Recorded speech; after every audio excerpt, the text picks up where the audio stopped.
Eu fiz uma afirmação na última reunião. Eu falei para vocês que a mãe, ela em geral pode produzir um estrago maior do que o pai. E aí eu disse que eu ia fazer um gráfico para explicar isso para vocês. Então, antes de retomar o nosso assunto, eu preciso explicar isso para vocês.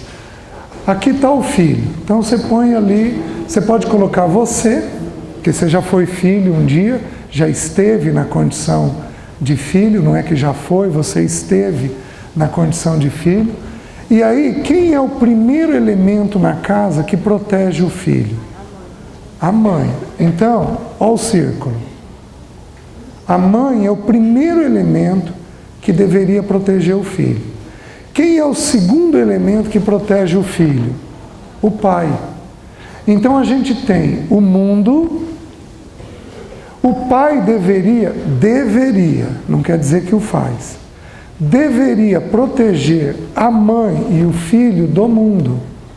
Então, por exemplo, alguns anos atrás, se tivesse um barulho na casa, quem é que levantava para ver? Seria o pai, alguns anos atrás. Hoje a crise está grave. Gente, é uma judiação. As meninas entre 20 e 30 anos, elas não acham homens bons. Mas está um produto escasso no mercado.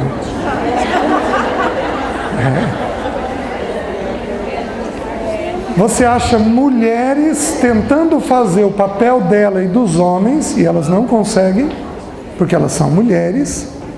Elas tentam fazer, tem gente bem intencionada, animada, só que está difícil de achar. E a grande responsabilidade do que está havendo nos lares é dos homens, mais do que das mulheres, tá? Falta homem, mas homem que se posicione mesmo, seja um ajudador dentro de casa, seja uma pessoa que vai liderar a sua casa, que vai resolver problema, que vai dar afeto dentro de casa, seja para a esposa, para os filhos. Então o problema está grave, mas a grande maioria de vocês são mulheres. Então eu tenho que tentar ajudar vocês a equilibrar a situação que vocês têm. Então presta atenção no que eu vou falar. Eu posso ter um pai que abusa de uma filha. De quem que a filha é ressentida? A filha se ressente da mãe. Por quê?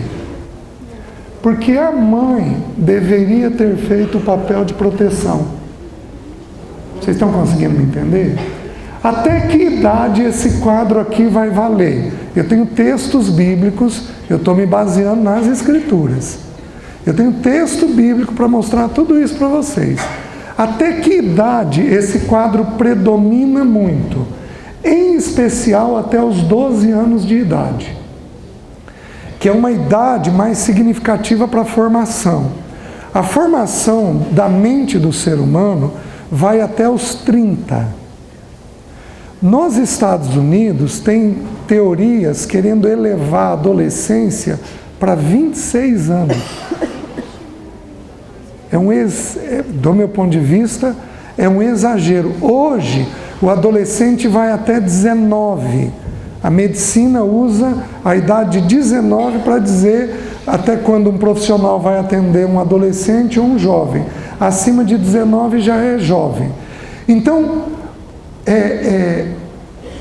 presta atenção. Por proximidade, você está mais próxima do filho. Por proximidade, o teu acerto e o teu erro têm mais peso. O pai pode errar 10 e o filho absorver 3. A mãe, se errar 5, o filho pode absorver 8.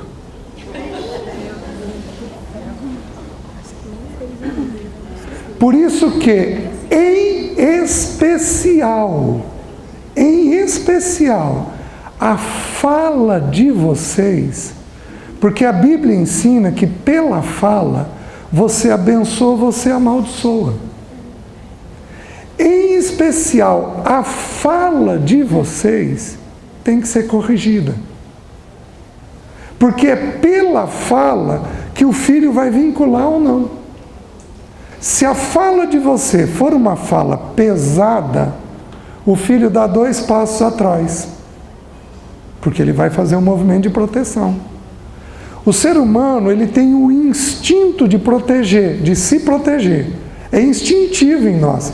Se você tiver uma fisgada nas costas agora, o que você faz? Sentado aí, você vai procurar uma posição que doa menos. Você pode ficar na posição mais estranha do mundo, mas você vai ficar numa posição que te proteja daquela dor que você está sentindo. Então nós somos naturalmente defensivos. O ser humano é assim. Por exemplo, tem estudos de acidentes de carro que mostram que morre mais o carona do que o motorista. Porque qual é o instinto do motorista? Ele tira o lado dele. Vocês estão me entendendo? Então assim, o ser humano, ele é por natureza defensivo. Seu filho não é diferente. Você não é diferente. Se alguma coisa te assustar, se alguma coisa for pesada, o teu instinto natural é dar 2, 3 passos atrás, para fazer um movimento de proteção. Por isso, minhas queridas, e vale aí para os meninos também, meninas, mordam a língua. Mas bem mordido. Com seus filhos, mordam a língua. E peçam para Deus graça para depois morder o cérebro. Pra você nem pensar. Porque você pensa e fala.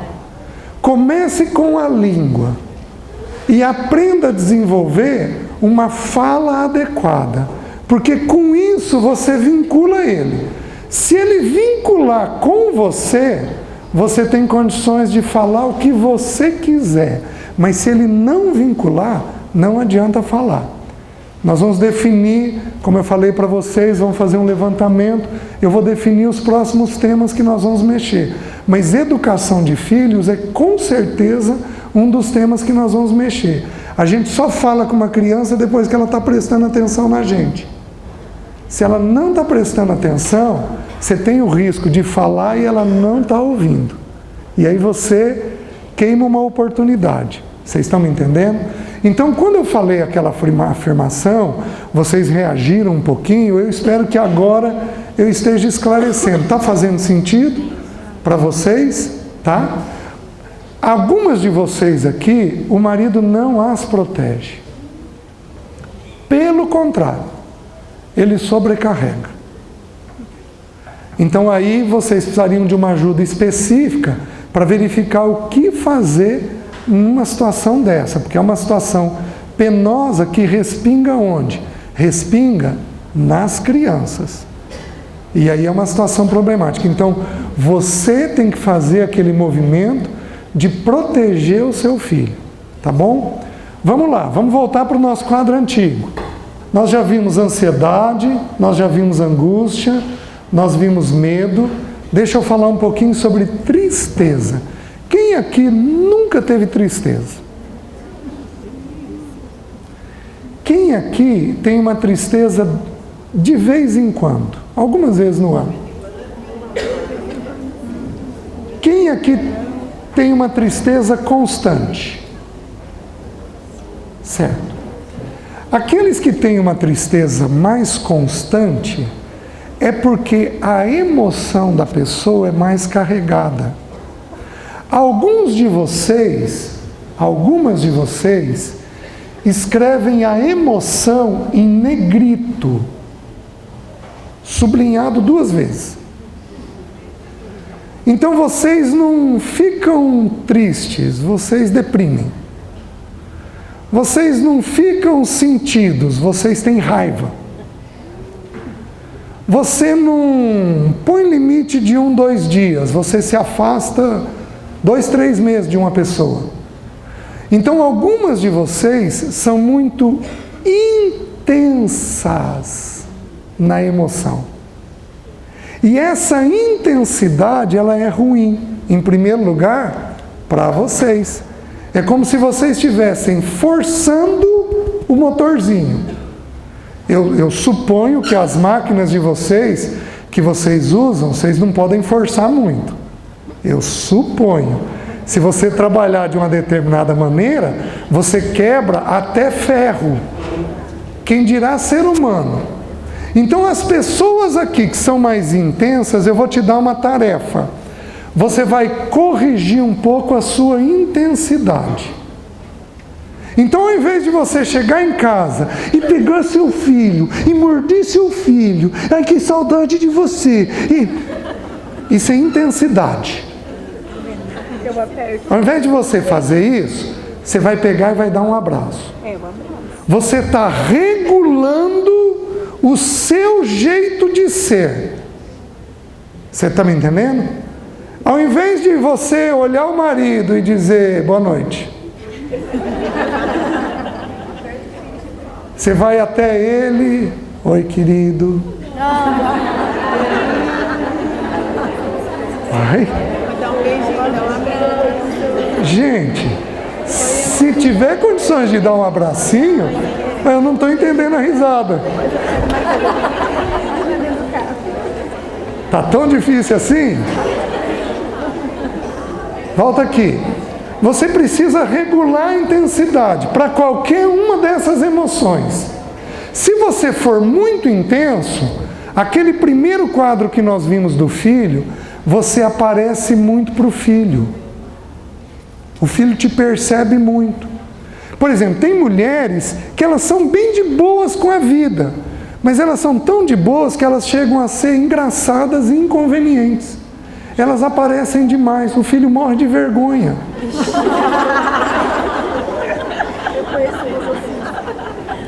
Você precisa regular a intensidade mesmo no lado bom. Você está me entendendo? Então tem uma emoção, agora a emoção da tristeza, ela é uma emoção que alguns de nós podemos ter ela um pouquinho mais presente.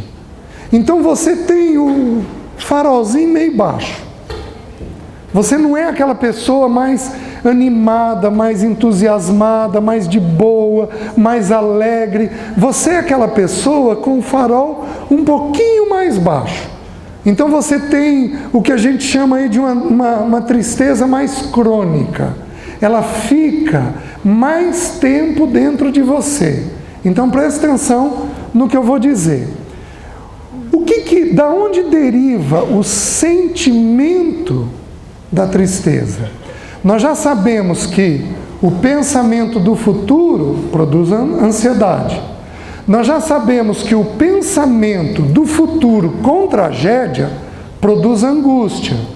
Nós já sabemos que a solidão produz o sentimento do medo, que pensamentos solitários produzem o sentimento do medo. E a tristeza?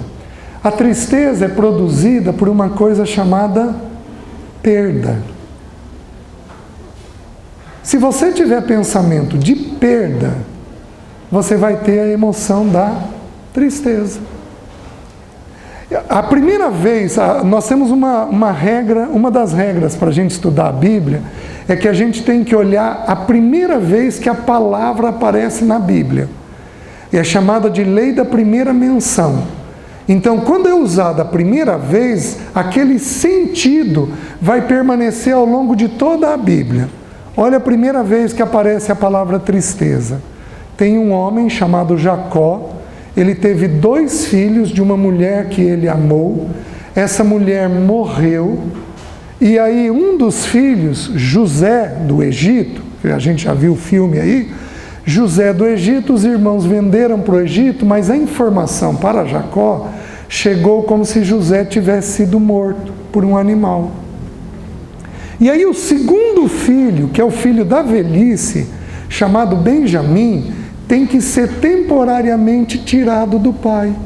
E ali aparece pela primeira vez a palavra tristeza.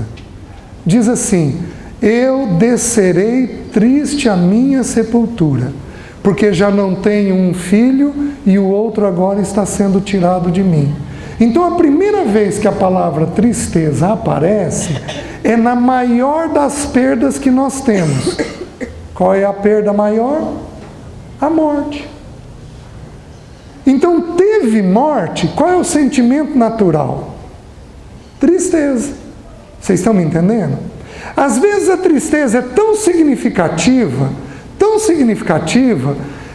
nós temos uma expressão, a primeira vez que a expressão tristeza é usada no Novo Testamento. É interessante. Os discípulos, Pedro, Tiago e João, estão com Jesus no Getsêmani.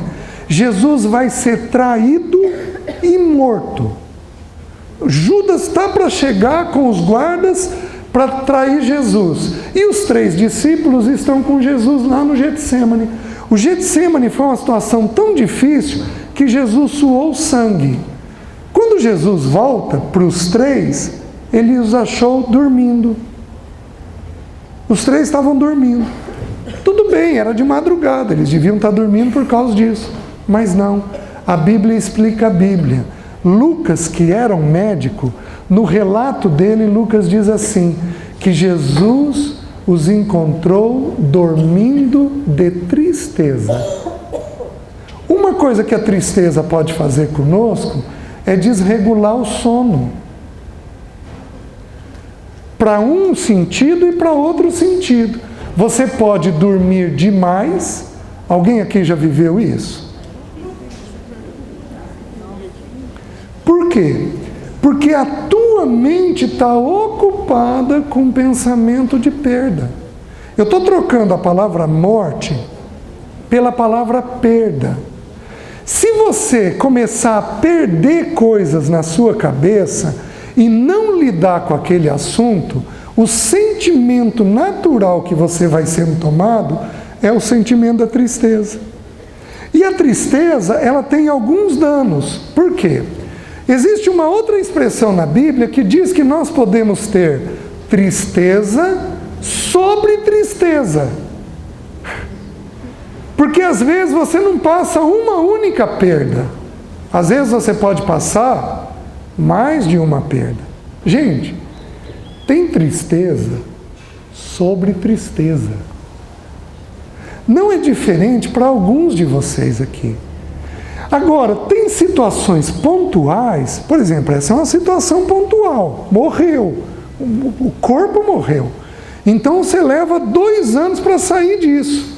São 2 anos para você pôr a cabecinha para fora da água. Vocês estão me entendendo? O primeiro ano é terrível, o segundo ano você começa a melhorar um pouquinho para sair dessa tristeza. Mas algumas de vocês, alguns de nós enroscamos com o pensamento das pequenas perdas. Ele não me dá atenção, eu não alcanço o cargo que eu queria, eu não tenho o salário que eu queria, eu não consigo comprar aquela coisa que eu quero. Então a gente vai sobrecarregando a mente com pequenas perdas do dia a dia. Essas perdas vão produzir, esse pensamento de perda vai produzir o que tem que produzir dentro de nós. Vai produzir o quê?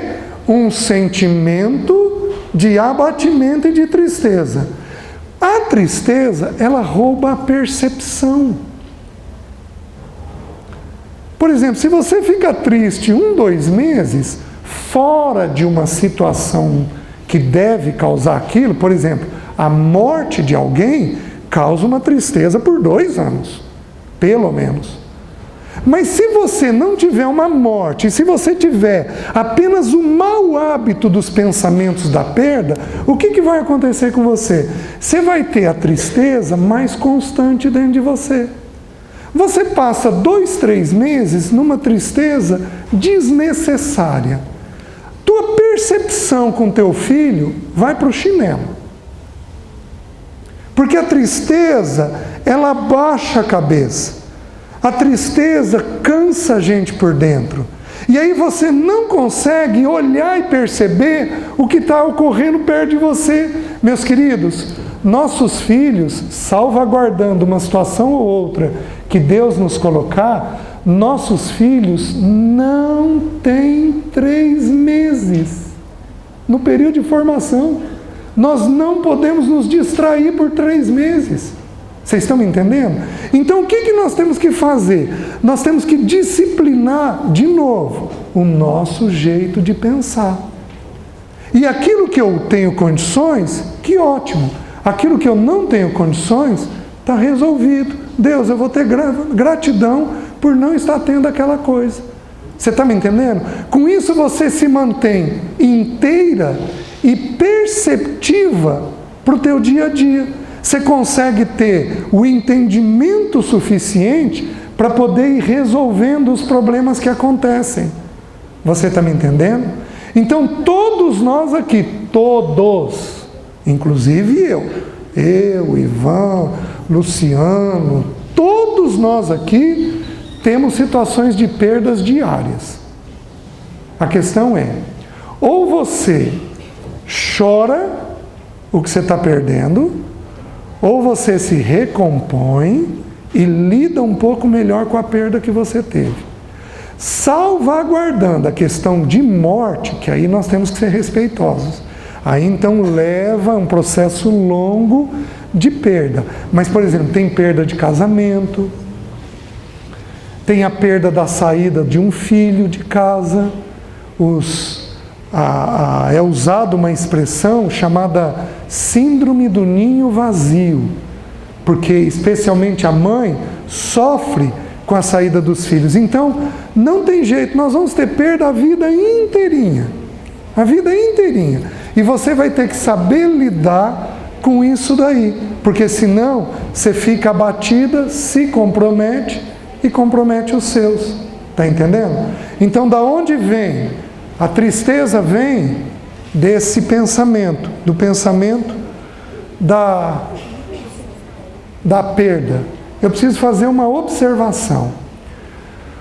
Um dos maiores motivos de suicídio em adolescente, eu estou falando aí de 15 a 25, adolescente e jovem, é namoro. Porque se tiver namoro envolvido, o assunto é urgentíssimo. Então, quando eu digo para vocês regularem a intensidade de vocês, se vocês derem conta de regular a intensidade de vocês, vocês vão dar conta de regular a intensidade dos filhos de vocês. Por que um adolescente tem pensamento de suicídio quando ele tem uma perda de um namoro? Porque ele também é intenso. Então, ele não... Me empresta sua mão. Ele não namorou. Ele fez isso daqui. Ele é intenso demais naquilo que ele faz. Ele se apegou em demasia naquilo que ele faz. E isso é uma coisa que a casa tem condição de regular. Então, se você tiver adolescente em casa com namoro, você verifique se ele tem intensidade. Se ele tiver intensidade, se acende um farolzinho amarelo, que isso daí precisa ser regulado dentro dele.